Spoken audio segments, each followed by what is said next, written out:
Tuhan bersamamu dan bersama rohmu. Inilah Injil suci menurut Yohanes. Dimuliakanlah Tuhan.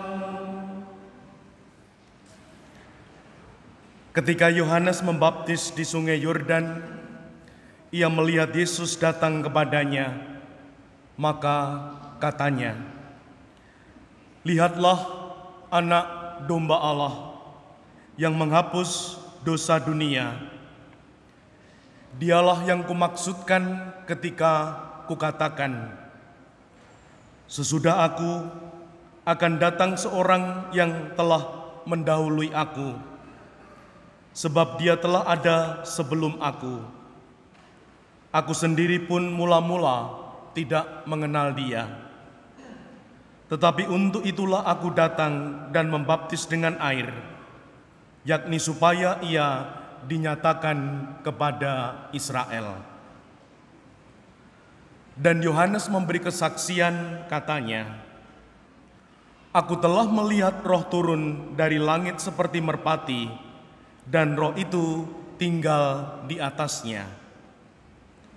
Aku pun sebenarnya tidak mengenal dia, tetapi yang mengutus aku membaptis dengan air telah berfirman, jikalau engkau melihat roh turun ke atas seseorang dan tinggal di atasnya,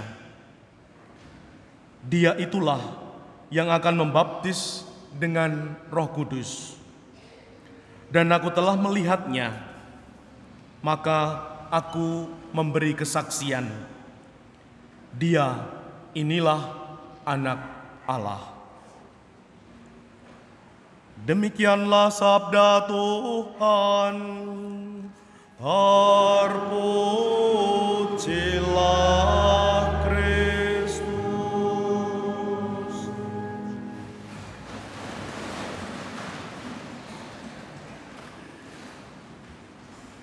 Ibu bapak, saudari saudaraku yang terkasih, saya buka dengan kalimat seperti ini.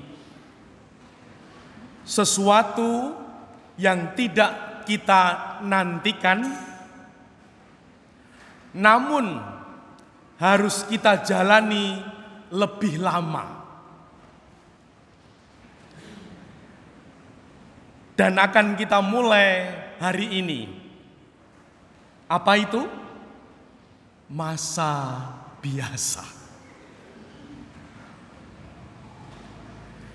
Masa Natal sangat pendek. Kemarin baru saja Natal, sekarang sudah masa biasa. Ditutup dengan hari raya penampakan. Sangat pendek. Kalau masa Paskah lumayan, sampai Minggu Paskah ke-7. Kalau Advent 4 minggu.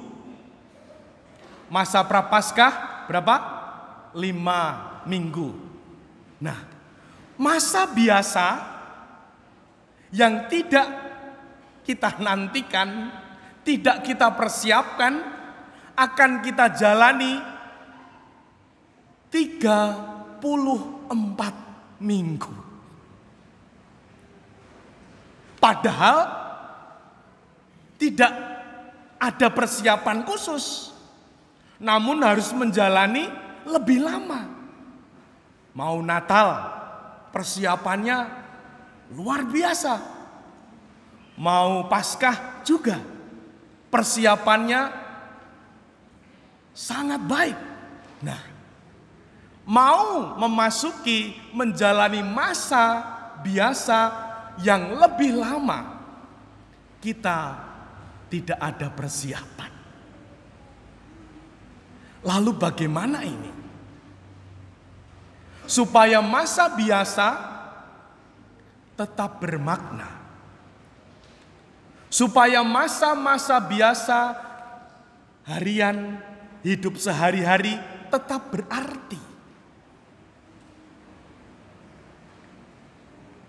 Nah, mari kita renungkan bersama dengan sabda Injil suci hari ini. Ibu bapak, saudari-saudaraku yang terkasih, mungkin Anda adalah pribadi yang punya jasa, peran besar dalam keluarga, dalam masyarakat, dalam gereja. Dan hari ini ada Yohanes, perannya,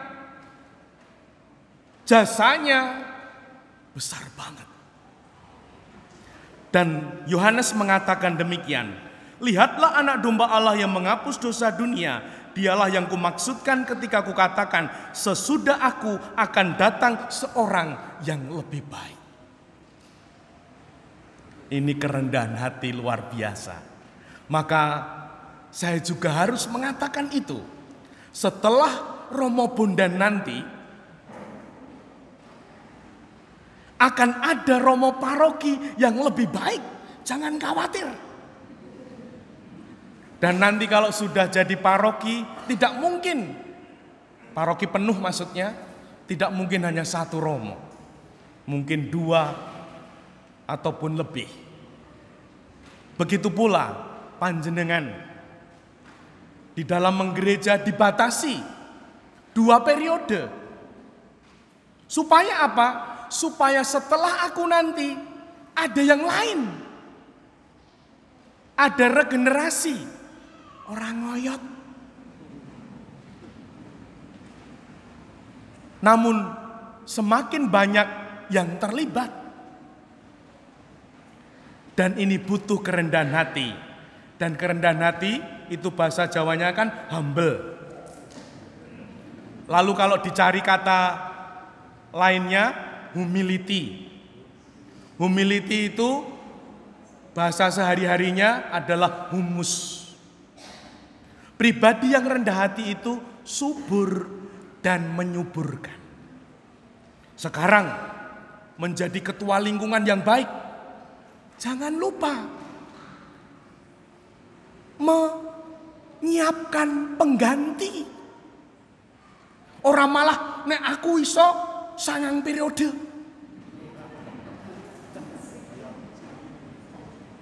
Sebagai prodiakon lingkungan, bagaimana aku menyiapkan penggantiku?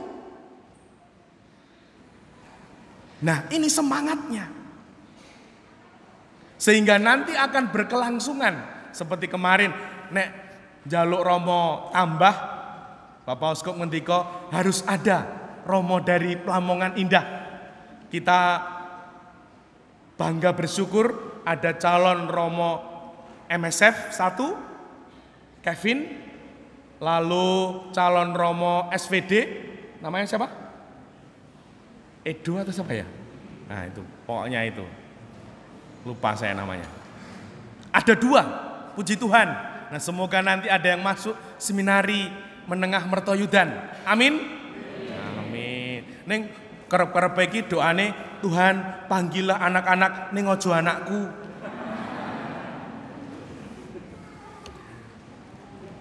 Itu yang pertama. Yang kedua, aku telah melihat roh turun dari langit seperti merpati dan roh itu tinggal di atasnya. Aku pun sebenarnya tidak mengenal dia, tetapi yang mengutus aku membaptis dengan air telah berfirman, jika engkau melihat roh turun itu ke atas seseorang dan tinggal di atasnya, dia itulah yang akan membaptis dengan Roh Kudus. Berkah Natal. Seperti kemarin saya mengumamakan Yesus itu terang. Kalau saya membawa lilin ini nanti malam di lapangan parkir ini dimatikan, lilin ini tetap kelihatan dan saya kelihatan meskipun dalam gelap. Kita tidak hanya membawa lilin, namun membawa terang dunia. Kalau Yesusnya tidak nampak, mungkin Yesusnya diletakkan. Hanya dirayakan saat Natal, namun tidak dibawa di masa biasa. Maka Dia yang membaptis dengan Roh Kudus, mari kita bawa dalam hidup kita agar kita terberkati dan bisa menjadi berkat. Agar kita bisa menerangi keluarga kita. Karena sekarang ini sungguh masa biasa yang juga tidak mudah. Kesulitan, tantangan, masalah ada, maka butuh terang. Dan semoga kita membawa terang itu. Amin. Amin. Jadi harus ketok nek Katolik.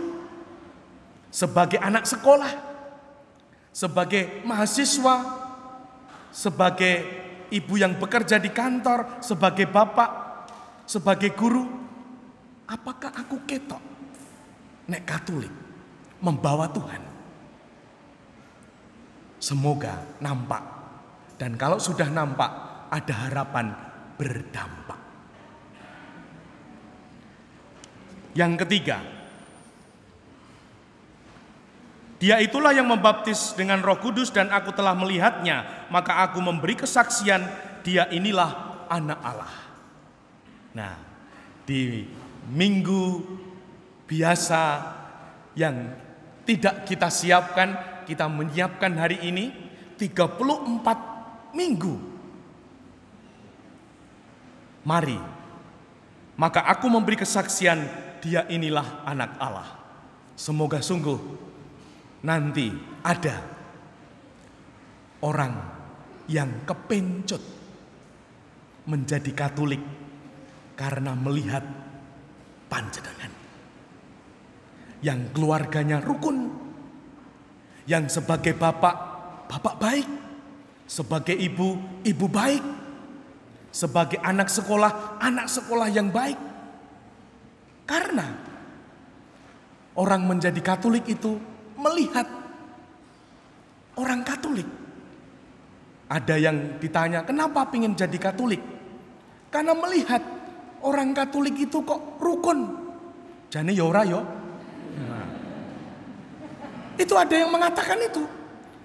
Ingin jadi Katolik karena Katolik, orang Katolik itu rukun. Damai.